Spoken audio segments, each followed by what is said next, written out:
kalau misalnya kemarin sudah melihat PowerPoint yang di Pancasila sebagai dasar negara ya. Jadi ini dalam sumber hukum ya, itu sudah dijelaskan di sana bagaimana Pancasila menjadi sebagai landasan dari sumber hukum. Jadi sumbernya bersumber dari Pancasila, di mana batang tubuhnya kelima silanya itu dijabarkan di dalam Pancasila. Ya. Kemudian Pancasila sebagai etika nanti ada bahasannya tersendiri ya. Kemudian Pancasila sebagai ideologi nasional. Ini yang akan kita bahas kali ini ya. Kalau yang ini nanti ya, ini udah ya. Ini sebagai dasar filsafat nanti ada lagi gitu ya. Jadi yang paling kita tekankan sekarang adalah sebagai ideologi nasional ya. Maka Pancasila sebagai ideologi nasional punya dua fungsi ya. Yang pertama sebagai cita-cita, yang kedua sebagai pemersatu. Ya. Jadi nilainya sebagai cita-cita berbangsa dan bernegara, yang kedua sebagai pemersatu bangsa. Sebagai cita-cita, apa sih yang ingin dicapai ya ini ya, cita-cita yang ingin dicapainya religius ya. Kita bukan bangsa bernegara ya. Bukan bangsa bernegara, bukan bangsa agama, tapi kita negara yang beragama ya. Jadi kita bukan negara agama, tapi kita negara yang beragama, manusiawi. Jadi kalau misalnya kita lihat yang dijadikan cita-cita di dalam Pancasila itu memang karena dulu ya, ketika kita dijajah, kita menginginkan kemerdekaan karena adanya penindasan terhadap nilai-nilai kemanusiaan ya, yang paling dirasa ya pada waktu itu nilai kemanusiaan itu sangat direndahkan. Jadi kita menginginkan menjadi manusia yang merdeka, maka nilai yang lahir dari Pancasila pun mengedepankan pada nilai kemanusiaan ya, religius, manusiawi, bersatu ya, bersatu untuk bagaimana hidup berdampingan sebagai sesama manusia ya, kemudian bagaimana melaksanakan prinsip-prinsip demokrasi, kemudian yang terakhir adil. Nah, untuk yang adil ini ada pertanyaan coba, yang ini ya, apa namanya, pertanyaan untuk menganalisis prinsip keadilan ini. Jadi kalau misalnya kita bagi ya, bukan bagi secara inilah ya, kita lihat ya di Indonesia ini kan ini ya banyak kelompok ya. Nah kita akan bahas tentang ekonomi saja dulu ya. Nah kalau misalnya dilihat dari segi ekonomi kan ada yang 0,1% yang inilah ya, yang paling apa ya, paling sukses ya di kita, hanya paling jumlahnya sedikit, hanya 0,1%-nya saja. Kemudian ada yang ini apa, cukup sukses gitu ya, tapi dia misalnya di provinsinya ya. Kemudian yang sukses saja ya, yang sukses saja mah yang biasa lah ya, yang gimana yang biasa ya, standar-standar lah ya, yang paling rumahnya 2 meureunnya mobilnya 5. Tapi kan dibanding yang satu provinsi kan lebih ini ya. Nah, kemudian ke bawah lagi masuk kita ke yang menengah ya. Yang menengah itu yang kayak gimana ya? Yang gitu, kadang menengah itu di tengah-tengah ya, di tengah mau masuk ke makmur, di tengah mau masuk ke ripuh gitu ya. Jadi makmur henteu ripuh henteu nya di tengah we ya. Nah, kemudian ada yang ripuh gitu ya. Nah, ini cukup banyak ya yang dalam kondisi tersebut, dimana kalau misalnya nggak punya ya rumah, kadang kontrakannya pun ya itu ya, yang RSSSSSSS itu kan ya, rumah sangat sederhana sekali ya. Sisi solokan sangat sempit sekali, saking sempit sekalinya sampai susah sare ya. Selonjor saja sudah sulit ya. Jadi S-nya banyak. Nah, kalau misalnya kalian perhatikan ya, di pekerjaan ya, pekerjaan inilah ya kayak pedagang. Kalau di Bapak ada, tapi udah almarhum ya tahun kemarin. Jadi jualan roti diteruskan sama anaknya ya, diwariskan ternyata. Jadi dia itu tiap hari ya, kadang-kadang jamnya tepat jam 10 kadang-kadang ya. Kadang lebih jam 11 itu. Nah, yang luar biasanya mau kadang kalau jam 11 kan panas ya, mau panas, mau hujan, mau kadang pernah lihat tuh suatu saat kakinya bengkak gitu ya. Tapi nggak pernah berhenti jualan bertahun-tahun sampai punya anak dari kecil ya. Nah, itu kan kondisinya yang ini ya, yang tadi bisa dibilang ya masuk ke kategori ripuh tadi ya. Nah, kalau misalnya dilihat gitu seolah-olah usaha dan kerja kerasnya yang tadi ya, usaha dia, kerja keras dia tidak membuahkan hasil. Padahal kita di dalam cita-cita kita mengedepankan konsep keadilan sosial. Berarti harusnya bagi mereka bangsa Indonesia yang tidak bermalas-malasan ya, dan dia mengejar cita-citanya dan impiannya, harusnya ada jalan. Tapi ini seolah-olah jalannya tertutup. Ya. Apa yang salah dan apa yang harus dilakukan coba?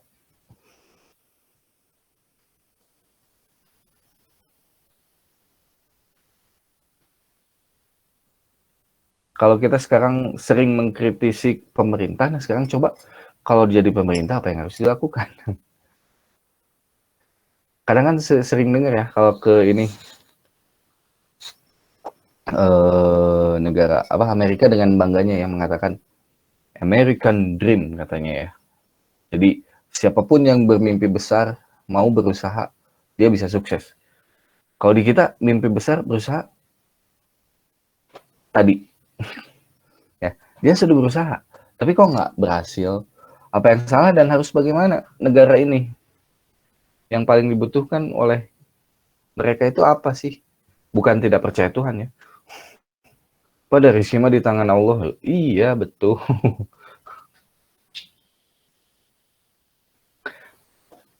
Coba kalian ingat-ingat lagi. Kalau misalnya di kalian waktu SD ada yang jualan minuman, kadang es teh biasanya, terus gorengan, batagor.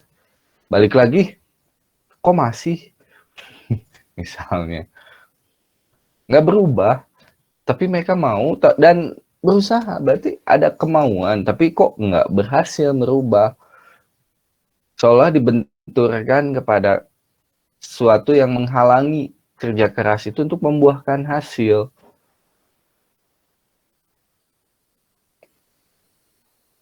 Ayo, kenapa? Kreativitas, Pak. Atau Kreativitas, inovasi. inovasi, modal, kreativitas, inovasi. Tidak berinovasi gitu. Atau pendidikan. Atau pendidikan. Tidak berani ngambil Menurut resiko, saya. Pak. Tidak berani ngambil resiko. Modal, kreativitas, pendidikan tidak berani mengambil resiko. Ya, banyak ya kalau misalnya menginginkan gitu ya, nyalahkan ya, menyalahkan oh banyak ya IDD-nya. Kurang bekerja keras, ya jadi kamu nggak usah tidur, kerja terus gitu ya misalnya. Menginikan. Tapi kalau misalnya kita lihat ada ini mah ini ya, jadi kan jalur hidup tuh gini ya lah, nggak gini ya, nggak lurus kayak gini ya.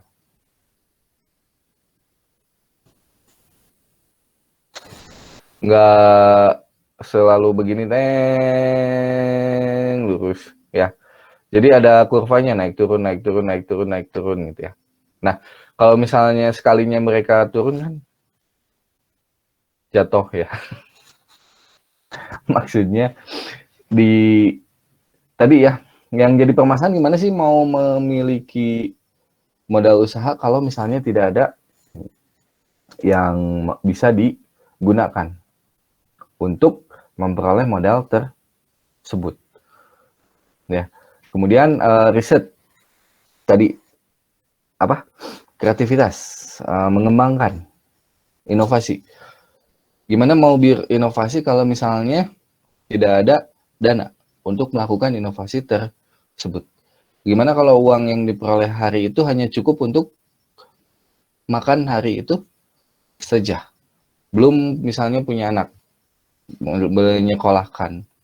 Belum tadi ya, hidup itu nggak lurus kayak gini ya, teng ada jatuhnya gitu ya. Tadi misalnya sakit, ya sakit parah. Kalau sakitnya nggak parah kan tadi ya maksakan ya biasanya ya.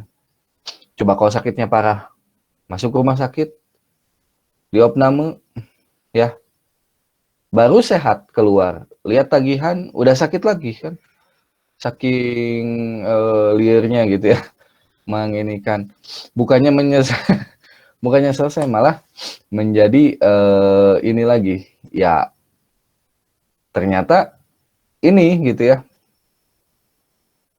kayak terbentur lagi gitu. Nah, berarti solusinya tadi salah satunya apa ya, pendidikan tadi dikasih. Selain itu dua lagi, coba kasih tiga. Satu pendidikan, pendidikan memberikan yang informal dan formal ya, bisa ya, bebas ya pendidikan mau yang mana, tapi pendidikan ini memberikan minimal gitu ya nantinya keahlian. Kalau yang informal juga ya keahlian, dan bisa membantunya dalam kehidupannya ya. Jadi yang informal kadang mahal ya, kayak keahlian-keahlian bikin kue, bikin roti kayak gitu. Jangankan itu, motor rambut juga mahal kalau mau ini ya. Suka nanya ya iseng, kalau misalnya dipotong berapa, dipotong berapa, kalau kursus berapa, itu 1 juta itu cuma 2 kali pertemuan katanya, itu 2 kali praktek maksudnya ya, sisanya ya itu aja gitu kalau mau baca-baca gitu. Jadi kalau mau bisa itu berapa gitu ya yang harus dihabiskan. Akhirnya banyaknya yang seperti itu kan ini ya, otodidak ya, belajar ini. Kecuali memang yang punya ini ya, sudah punya ini salon sendiri. Atau yang biasanya yang nggak ada ya sekarang mah, DPR nggak ada ya. Yang di bawah pohon rindang itu udah nggak ada ya sekarang mah ya. Kalau dulu mah kan zamannya kemana ke DPR, suka naik demo, dicukur ya. Kalau sekarang udah nggak ada ya, di barbershop ya sekarang itu banyak yang otodidak ikut ya, ikut dulu percobaannya di mana ya, biasanya anak kecil dijadikan percobaan. Jadi pendidikan itu ternyata keahlian, skill dari pendidikan itu penting ya, dan banyak kadang-kadang yang mereka caranya yaitu nebeng, biasanya ikut kerja dulu gitu ya, kayak bikin jaket kulit, ikut kerja udah bisa baru gitu ya. Kalau misalnya dia punya akses terhadap itu lebih awal, ini setidaknya gitu ya bisa memberikan kesempatan yang lebih baik ya. Jadi akses pendidikan itu mahal ya. Kalau misalnya setelah lulus SMA, kalau kalian sih sebetulnya cukup bagus ya kalau misalnya ke negeri kan, biayanya tidak sebesar kalau harus ke swasta gitu ya. Tapi apakah semua sanggup ya ke swasta? Maka akses terhadap pendidikan itu harus bisa diakses oleh berbagai lapisan berdasarkan kepada apa keahlian yang dia ingin kembangkan. Ya. Kemudian selain itu apa lagi?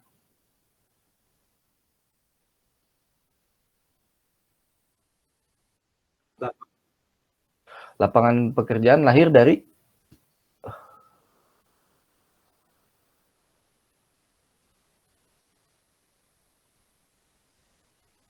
menciptakan lapangan pekerjaan gimana? Usaha. Usaha. Ya, maksudnya itu. Mendorong usaha berarti membangun infrastruktur yang baik ya. Infrastruktur yang baik sehingga kondisi ya yang kondusif ya untuk pengembangan usaha ya, untuk mengembangkan usaha menjadi kondusif, termasuk dengan infrastruktur yang baik, kayak misalnya kalau mau usaha pinjamnya di mana, usaha kecil bantuannya bagaimana gitu ya, itu kan infrastruktur yang terbentuk dengan baik gitu ya, sehingga mempermudah gitu. Terakhir tadi apa? Kalau orang produktif itu harus tadi udah disebut. Risiko. Hah? Bukan. Yang produktif itu yang apa? Yang Kerja keras. bukan tadi yang sehat. Orang yang produktif itu yang sehat ya. Kalau nggak sehat nggak bisa mau produktif gimana, mau kerja gimana kalau tidak sehat. Berarti yang paling penting adalah Kesehatan. Ya, gimana caranya? Berarti harus ada akses terhadap layanan kesehatan yang bagus ya, yang baik. Jadi ketika sakit bukan sakit lagi gitu. Kadang-kadang kan pernah dulu kan ya teman sakit harus diopname, saya emang infus sendiri, diinfus di rumah sendiri saking lebih mahal tuh dari ke rumah sakit ya. Ini ya, jadi dia sendiri aja gitu ya, belajar otodidak tapi bisa loh, luar biasa ya. Ternyata kalau orang kepepet seolah-olah bisa segala hal ya, kayak ngerjakan tugas jangan mepet ya, seolah-olah kreatif kalau sudah terpepet ya. Nah itu ya, jadi itu hanya 3 solusi ya konsep ini. Kenapa? Apa hubungannya dengan ini nanti dengan cita-cita bangsa kita hubungannya ya. Kalau kita bagaimana cita-cita ini bisa menjadi pemersatu, cita-cita ini harus dituju ya. Jadi kalau misalnya kita menaiki bis yang sama, kenapa? Karena tujuan kita sama, karena cita-cita kita sama ya. Selama bis ini mengarah dan menuju kepada jurusan yang memang kita inginkan, maka kita akan berada di dalam bis yang sama ya. Walaupun misalnya busnya jalannya ngarayap. Nah, sih ngarayap tuh bahasa Indonesianya teh pelan-pelan tapi pelan-pelan ngarayap yang lebih kita lahnya hese di Indonesia kan ya. Jadi walaupun sangat pelan ya tadi ya, sangat pelan-pelan kita ngarayap sangat pelan-pelan ya. Jadi minimal menuju gitu ke tujuan, tapi kalau tidak ya maka akan banyak yang turun kan dari bus tersebut. Apa yang terjadi? Disintegrasi ya, perpecahan.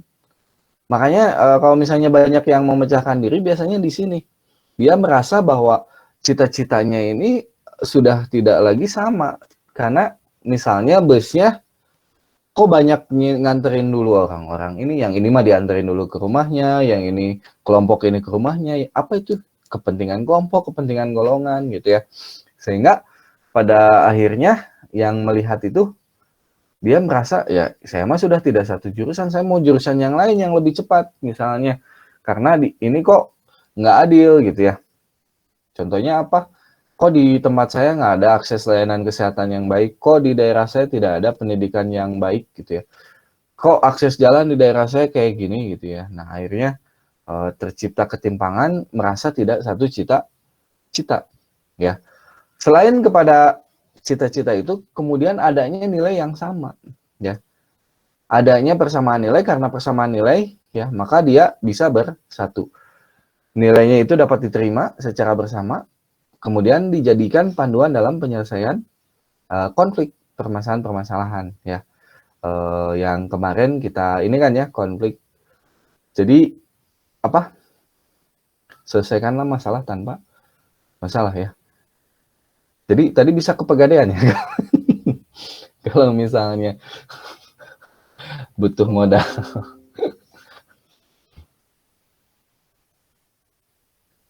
Tahu Pegadaian teh geus rumah tangga we nya sacan nama teu apa. Oke. Ideologi. Ide atau gagasan. Ya, jadi ideologi itu adalah ide ya. Logos itu ilmu. Jadi secara harfiah berarti ilmu mengenai dasar, atau yang digarisbawahi di sini adalah pegangan hidup. Jadi ideologi itu apa yang dijadikan pegangan hidup ya dalam menjalankan kehidupan berbangsa dan bernegara ya. Sebetulnya ini bisa menjadi solusi ya permasalahan-permasalahan walaupun memang secara eksplisit tidak ada langsung gitu ya. Bagaimana sih permasalahan kita ketika kita ingin berteman ya. Bagaimana sih permasalahan di dalam masuk ke dalam suatu kelompok gitu ya. Nah, ini tuh ada sebetulnya di dalam nilai kearifan lokal ya. Kalau misalnya kita mau masuk ke dalam suatu kelompok misalnya ya, pergunakan tutur kata yang baik, apa yang boleh diucapkan, apa yang tidak boleh diucapkan. Itu adalah kemampuan-kemampuan yang misalnya bisa dikembangkan ya di dalam ini nilai-nilai budaya atau kearifan lokal yang kita miliki. Kemarin pun kalian sudah ini ya sebetulnya sudah bahas ya tentang budaya yang ditugaskan ya, sehingganya sudah bisa menginikan. Oke, coba jawab ini. Nggak usah diinikan lah ya, dilaporkan tertulis, tapi coba jawab ini. Jadi di sini bagaimana ideologi yang merupakan prinsip dasar bisa berkembang dalam suatu bangsa. Jadi bagaimana nilai ideal, instrumen, dan praktis dan dihubungkan dengan nilai Pancasila sebagai ideologi.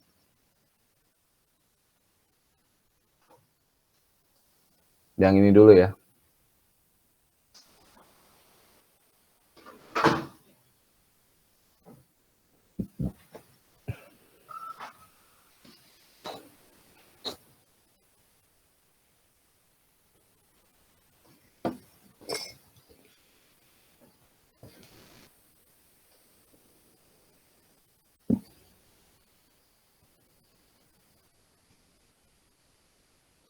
Bagaimana?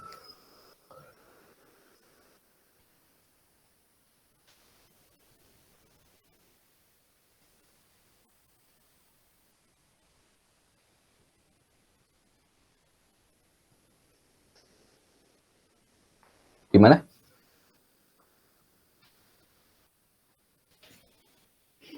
Sebagai nilai ideal berarti Pancasila itu punya idealismenya atau sebagai cita-citanya. Gimana?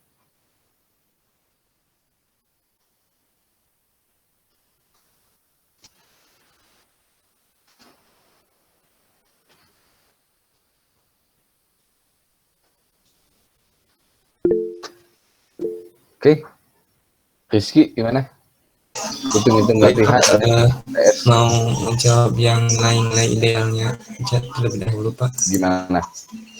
Untuk nilai-nilai ideal Pancasila yaitu menyangkut 5 hal.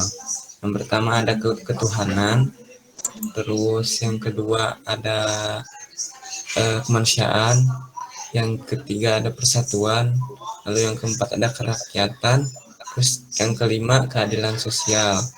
Jadi dari nilai-nilai ideal ini bisa dicari nilai-nilai instrumental dan nilai-nilai praksisnya gitu Pak.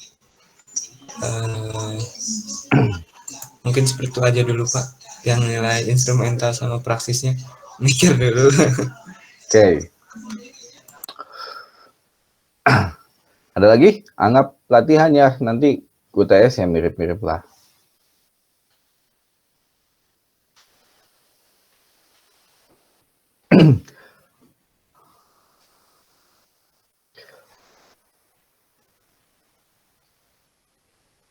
Ada lagi?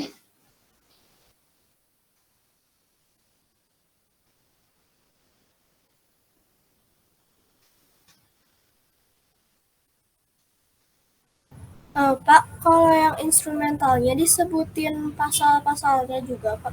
Nggak usah, cuma sebutin yang dimaksud tuh apa.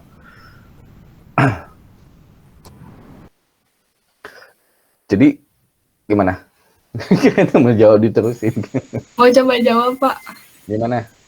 Nilai instrumental tuh jadi di dalam Pancasila tuh semua peraturan atau arahan atau kebijakan strategi sama kayak sasarannya tuh ada di Pancasila gitu Pak. Gimana ya? Kemudian nilai Pancasila itu kan cita-cita ideal ya, cita-cita yang ingin dicapai. Kemudian yang 5 itu diapakan di dalam aturan tuh dijabarkan Di dalam apa batang batang tubuh. tubuh ya. Toolsnya atau instrumennya itu ya. Kemudian sebagai praktis berarti Dilakukan. diimplementasikannya, dipraktekkan. Baik itu di dalam undang-undang maupun dalam kehidupan sehari, yaitu moralitas. Ya. Jadi secara ideologi, makanya mengapa ideologi disebut pandangan hidup, karena diimplementasikan atau diinikan. Secara sederhana gitu ya. Jadi bagaimana suatu cita-cita yang diwujudkan di dalam bentuk instrumental gitu ya, kemudian dipraktikkan di dalam ini.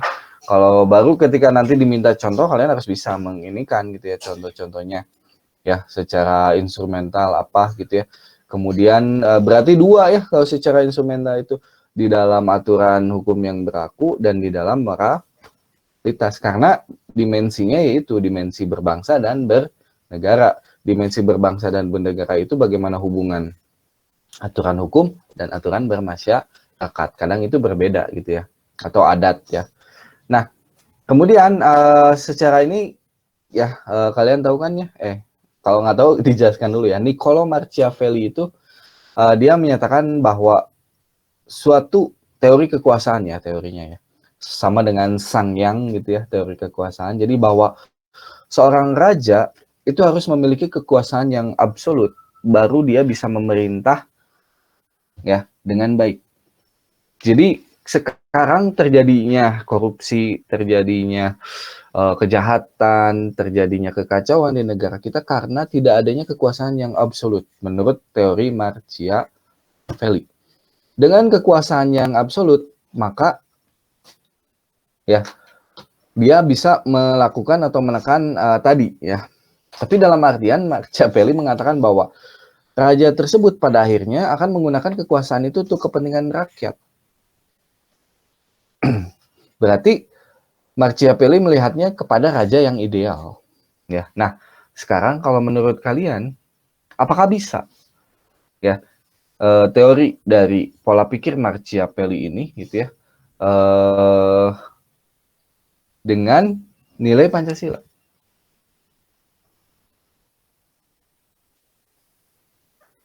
Menurut saya Pak, untuk teori yang pola pikir Machiavelli ini agak sulit untuk dipraktekkan di Indonesia ini, dikarenakan pola pikir Machiavelli ini menyangkut ke raja dan sistem pemerintahannya kerajaan, sedangkan Pancasila lebih ke demokrasi. Oke, kita ini kan dulu coba. Misalnya kerajaannya kita ini kan, yang penting teori kekuasaannya ya. Seseorang memegang kekuasaan. Kalau misalnya kalian kemarin bahas ya, kita bahas Orde Baru, Orde Lama. Itu mirip kan dengan teori Niccolo Machiavelli? Coba. Oh iya Pak. Ketika itu, apakah itu sesuai dengan ideologi Pancasila? Tidak. Kenapa? Tidak Pak. Tidak, Karena udah ada contohnya Pak. Untuk Udah ada contoh. kekuatan absolut. Kalau memang tidak pernah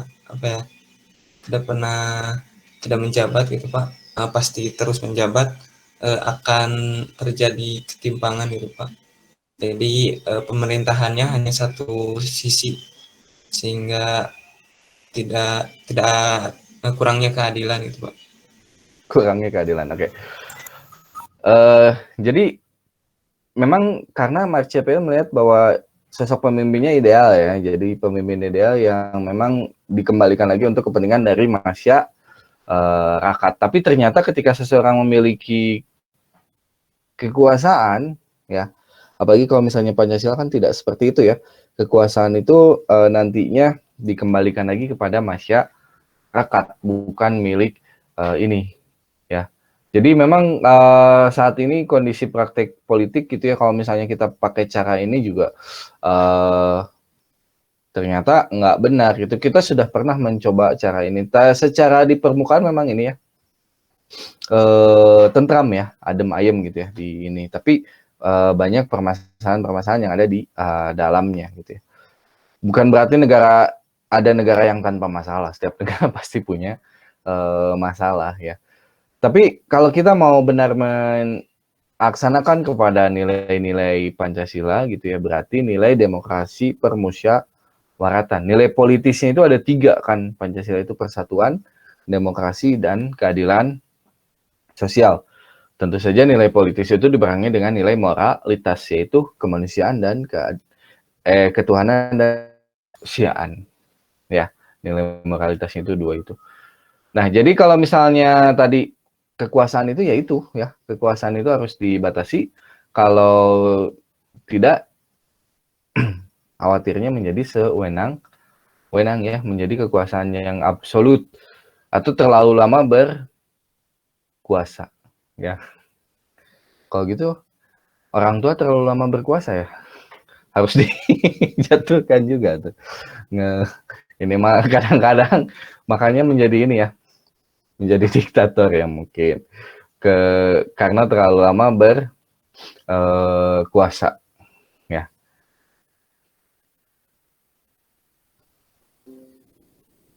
Oke, lanjut ya pengertian dari ideologi.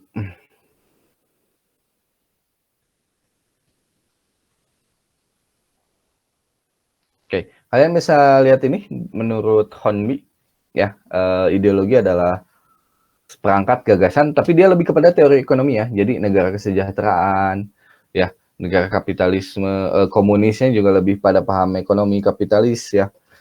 Jadi Hornby mengedepankan ideologi kepada seperangkat teori ekonomi, ya.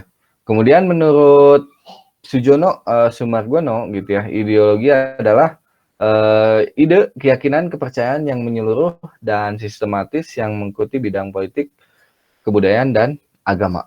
Jadi dia lebih kepada berbagai aspek. Jadi Pancasila di bidang politis, Pancasila kepada sosial, ya, kebudayaan, dan agama. Jadi nilai-nilai Pancasila ini masuk kepada yang ini ya, yang ada di sini ya, secara politis, secara sosial, secara kebudayaan, dan secara agama. Jadi lebih menyeluruh ya nilai-nilainya di sini.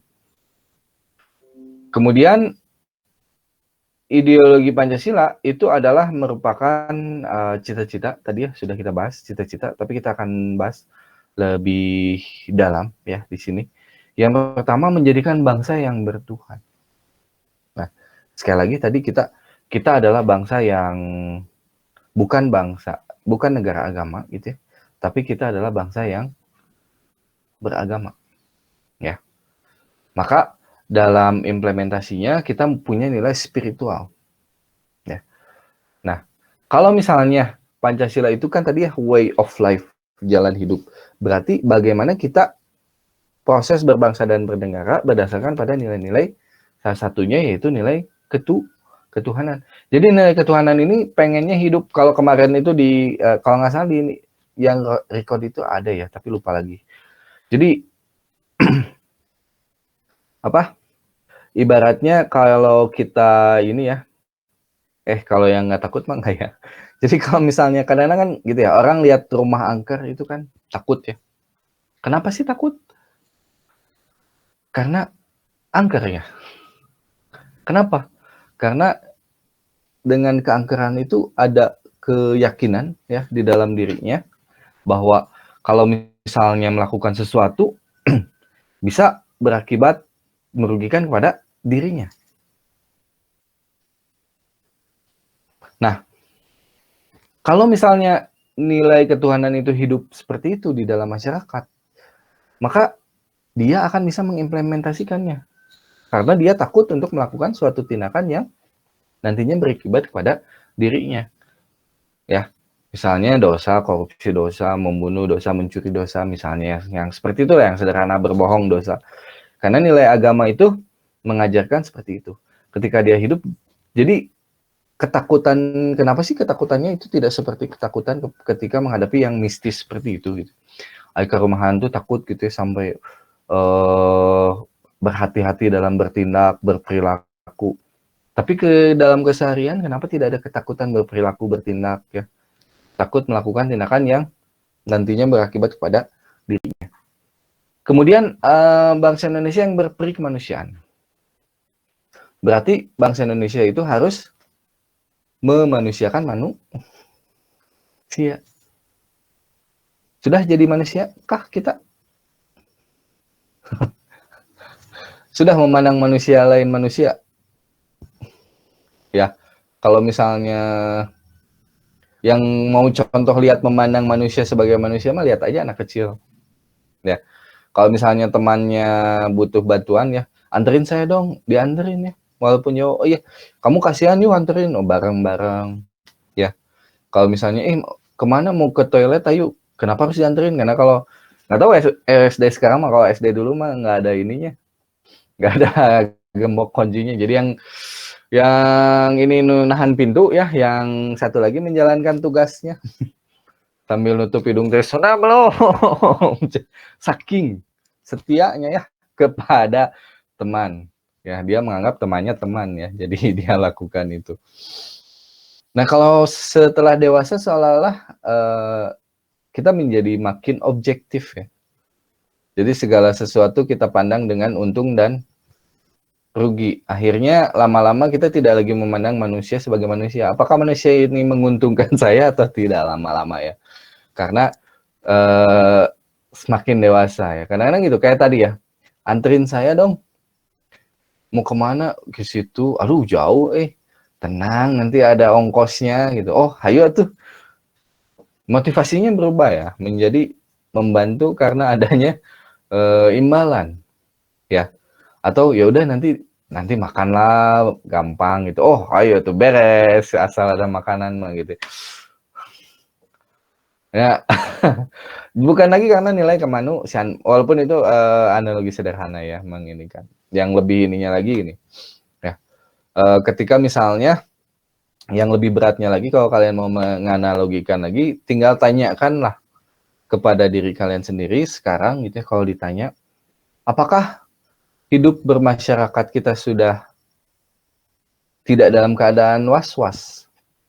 Dalam artian ketika kita melakukan interaksi di dalam masyarakat, kita sudah dalam keadaan tenang. Misalnya ketika kita sedang ibadah, kita tenang? Tidak. Takut ya sendalnya hilang gitu.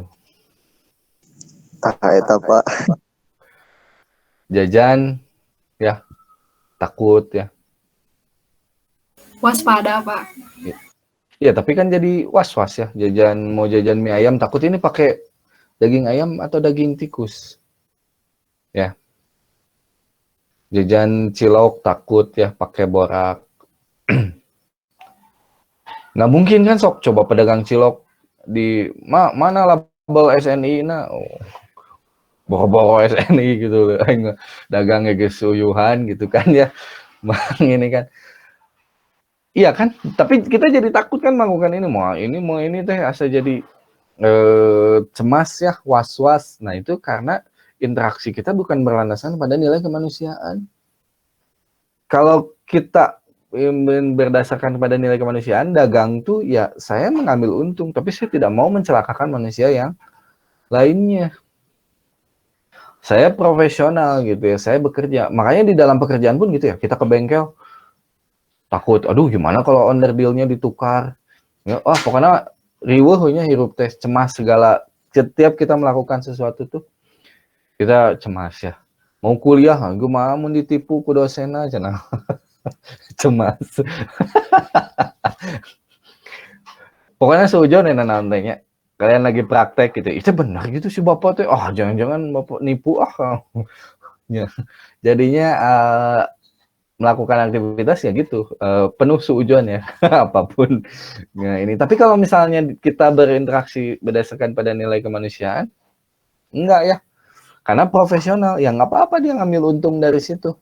Enggak, saya mengerjakan ini bayar segini, iya. Karena saya nggak punya keahlian itu ya, boleh silakan gitu ya. Anda mengambil ini, tapi jangan memanfaatkan ya. Jadi ini mah ada manusia butuh bantuan profesional ya. Wih, ada mangsa, bukan manusia yang datang, tapi mangsa yang datang ya. Makanya kadang-kadang dilebihkan apa gitu ya. Kalau bangun rumah tidak dimanduran katanya jadinya jelek kan, kayak gitu kan ya. Di kita mah apapun teh kayak penuh dengan ini gitu ya. Sok nyusieunan wae gitu Pak. Iya, karena kondisi masyarakatnya kayak gitu ya. Ini kan ya penuh ketakutan ya. Ini ya kayak gini aja ya.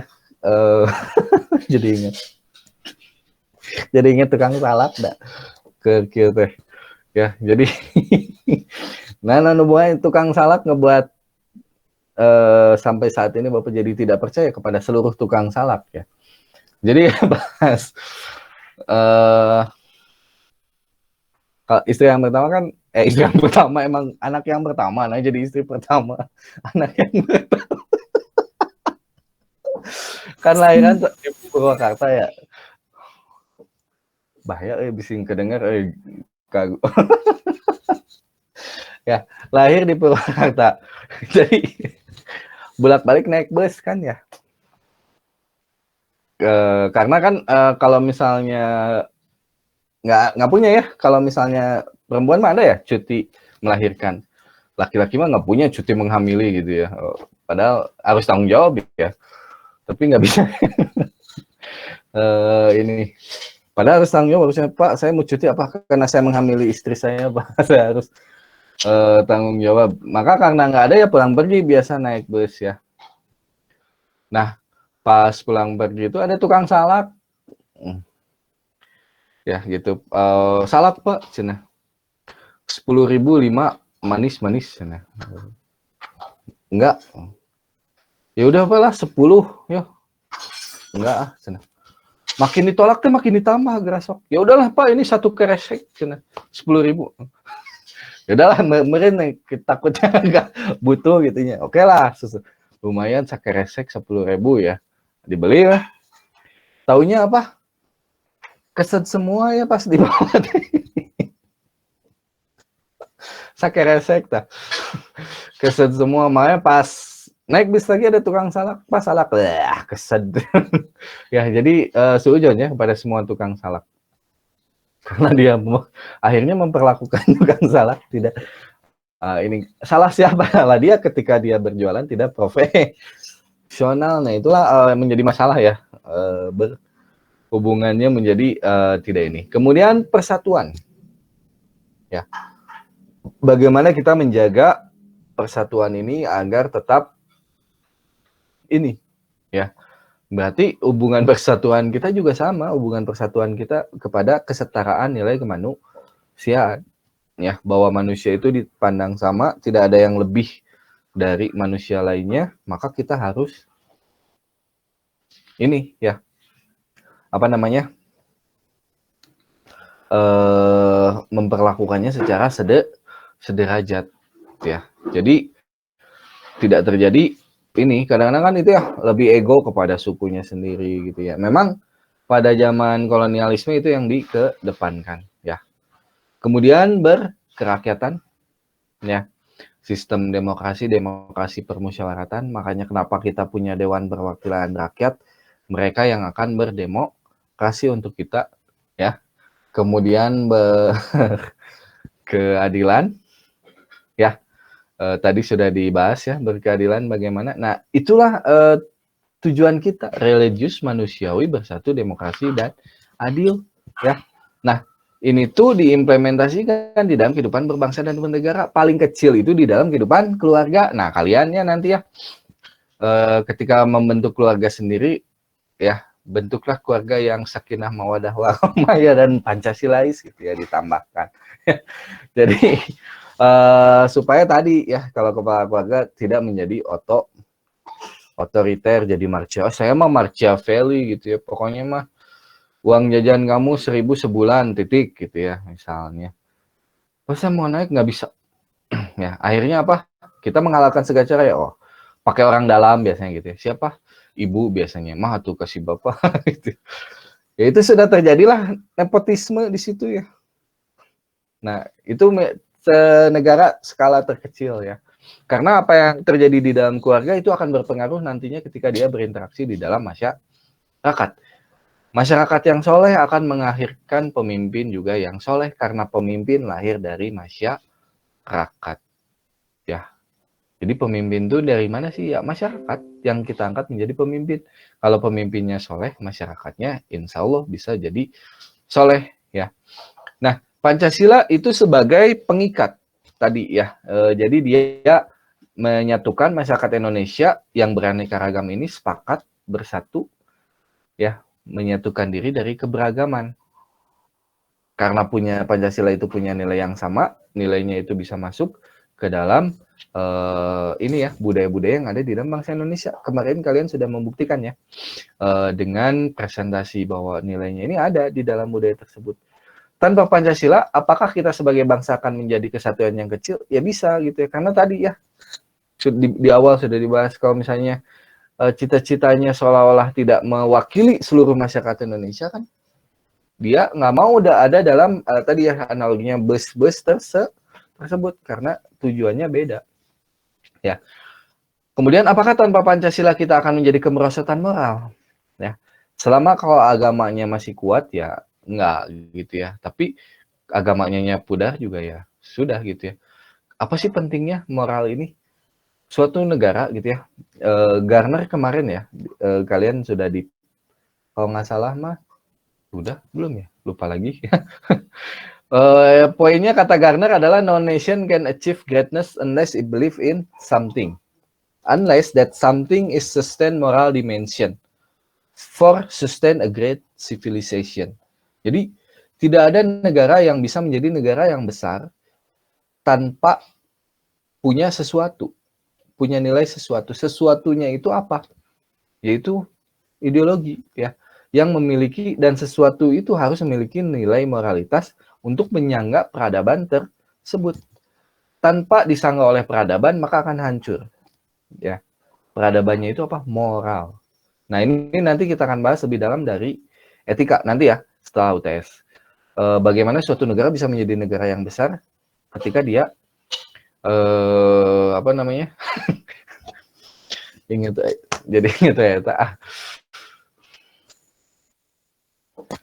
Gara-gara istri pertama jadi sian euy.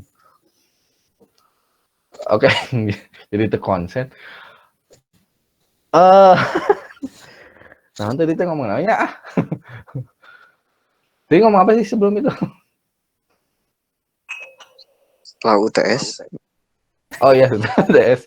Yang tadi masanya tadi ada yang buka pintu, terus tiba-tiba mendelik, asa curiga, habis ini bahaya ya. Jadi dua fungsi setelah UTS tadi ya etika ya. Aduh beneran jadi terkonsen.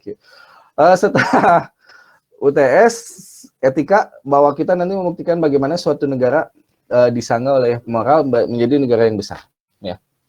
Nah, Pancasila sebagai ideologi nasional itu punya dua fungsi tadi ya. Jadi kalau ditanyakan apa sih fungsinya, sebagai cita-cita dan sebagai pemersatu ya. Jadi ini udah ya, ini memang ngulang sih sama ya tadi ya. Nah, kemudian Pancasila sebagai pemersatu ya, menurut Sunyoto Usman bahwa dia terintegrasikan di atas kesepakatan ya. Jadi kenapa terintegrasikan di atas kesepakatan? Karena nilainya universal yang ada di dalam Pancasila.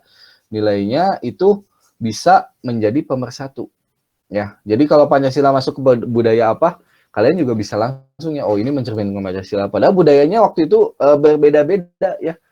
Tapi pencerminan nilai Pancasila itu ada di dalam tiap budaya tersebut. Ini menandakan universal ya, umum yang bisa diterima. Maka dia bisa menjadi pemersatu. Selain tadi ya, karena mengarah pada cita-cita ya. Karena sesuai, cocok gitu ya. Sudah cocok ya udah gitu ya, menjadi pemersatu. Dan tidak ditolak gitu ya oleh masyarakat. Kalau ditolak ya nggak bisa. Kemudian Pancasila sebagai ideologi terbuka, nilai-nilai cita-cita bersumber dari kekayaan budaya masyarakat Indonesia sendiri ya, dari akar budaya bangsa. Maka untuk mencari implikasi bagi ini ya, masyarakat dalam kurun waktu tertentu menggali kembali ya, ini benar ya kita menggali kembali nilai gitu ya, yang memang sekarang sudah mulai jarang ya, petuah-petuah itu ya, orang tua ini gitu ya, harus kalau jadi orang harus ini gitu ya. Bagaimana ya, harus mempersiapkan sesuatu itu ada ya. Dan ya kayak misalnya apa sih? Sili asa, sili asu, sili asi gitu ya. Itu ada di dalam nilai kearifan lokal dan itu Pancasila ya. Bagaimana sili asi saling mengasihi ya, sesama manusia gitu ya. Kemudian saling menjaga sili asu, sili asa saling mempertajam ilmu pengetahuan ya, saling mengingatkan. Nah, itu ada bagaimana interaksi kita dibuat berdasarkan kepada ini. Kita gali lagi gitu ya. Apa yang ada di dalam diri kita sendiri gitu ya. Memang sempat terkubur ya pada waktu itu oleh Orde Baru, Orde Lama gitu ya, ini kan. Oke. Sili. Dimensi realitas. Ya. Jadi Pancasila itu mengandung dimensi realitas, dimensi ideal, dimensi fleksibel ya. Jadi secara realitas real hidup di dalam masyarakat Indonesia. Ya. Realnya ini yang perlu lagi dikedepankan. Kita real tapi kok masih belum menyelesaikan permasalahan ini. Nah, ini ya yang perlu lebih ditekankan lagi supaya lebih dihidupkan lagi bagaimana betul-betul real ini terjadi ya di dalam masyarakat ya. Jadi kalau misalnya enggak ini ya itu ya, enggak real itu berbahaya, nanti kita lupa kepada nilai Pancasila. Kemudian idealis bahwa menjadi cita-cita ya yang ingin dicapai.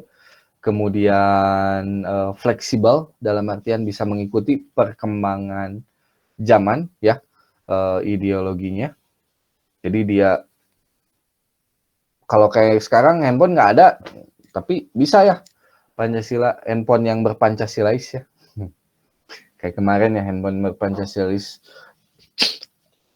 pengguna handphone yang berpancasilais, bukan handphonenya ini pakai wallpaper burung Garuda ya, casing Pulau Indonesia, Pancasilais ya. Oke, terakhir Pancasila sebagai ideologi nasional kita ulang lagi ya. Berarti nilai-nilai yang terkandung di dalamnya dijadikan alat pemersatu. Sekali lagi ya, Pancasila itu sebagai ideologi adalah sebagai alat pemersatu. Kemudian Pancasila itu sebagai cita-cita karena dijadikan nilai bersama, common value di dalam masyarakat ya. Kemudian masyarakat Indonesia yang plural bersedia bersatu karena Pancasila merupakan nilai yang terintegrasi di dalam masyarakat Indonesia itu sendiri ya, berarti ada di dalam masyarakatnya bersatu melebur ya. Kemudian integrasi bangsa bisa dilakukan melalui integrasi nilai ya dengan nilai yang sama. Kemudian jika ada konflik maka nilai-nilainya bisa dijadikan norma penyelesaian ya. Selesaikan masalah tanpa masalah ya. Ada yang tanya kan?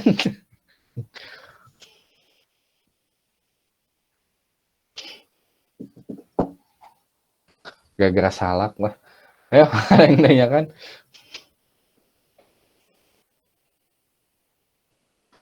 Belum ada kayaknya, Pak.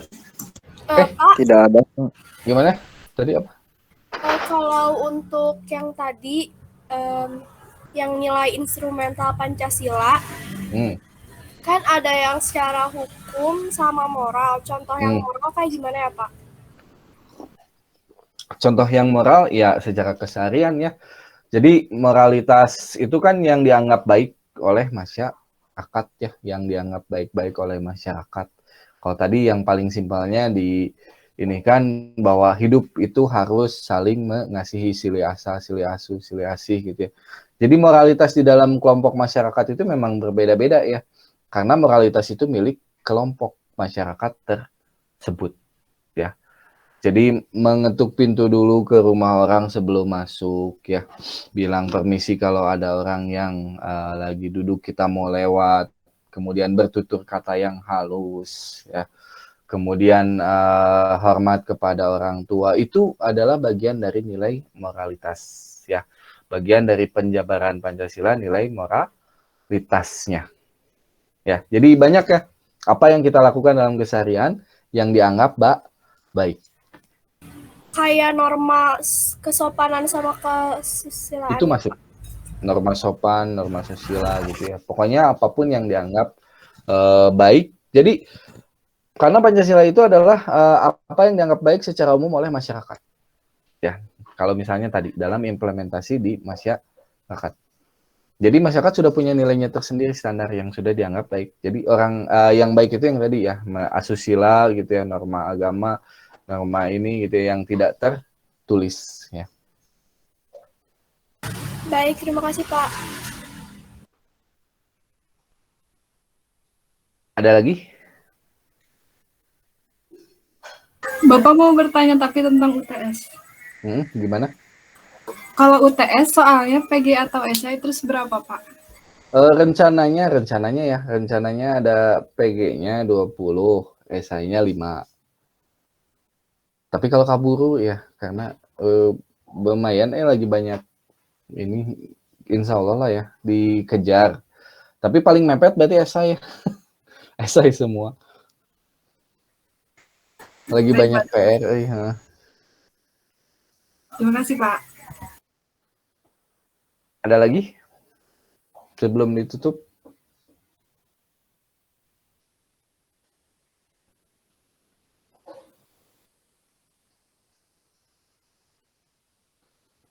Oke, kalau gitu kita cukupkan ya untuk pertemuan kali ini. Minggu depan sudah UTS. Jangan lupa itu ya tadi ya, baca dulu karena kadang-kadang waktu itu habis mencari jawaban ya, itu ya yang paling diinikan. Tapi kalau sudah baca tahu ya di mana jawabannya. Oke, terima kasih untuk perhatiannya. Assalamualaikum warahmatullahi wabarakatuh. Waalaikumsalam warahmatullahi wabarakatuh. Duluan ya. Terima kasih, Pak. Yuk. Terima kasih Pak.